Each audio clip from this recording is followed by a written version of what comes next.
I feel so sad for what happened. The level of suffering is just incredible. It's so sad that looking at the town is burning. And then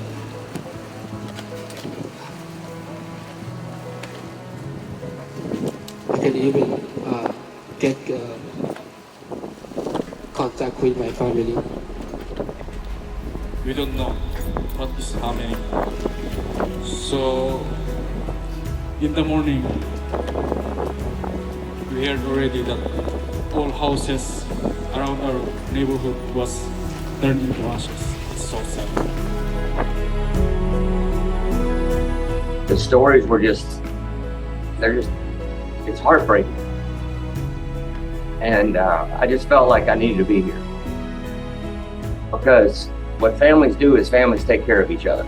That's what we do. WFG is a family.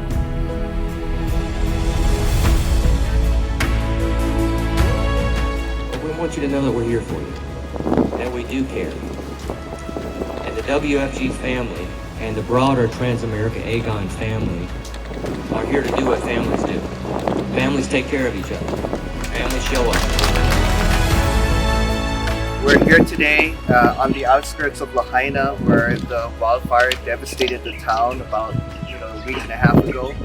And even though a lot of people have lost their belongings, lost their relatives, we still hold together strong as a community, as a family, as a company. We're very, very grateful for our leadership, Mr. Xuan and Mr. Todd Buchanan, WFG President, to be here. On behalf of everybody in Maui, we'd like to offer our sincere gratitude for the WFG Foundation and WFG and WSB for being with us during this difficult time. But we know we're going to rise from the ashes, and we're going to build a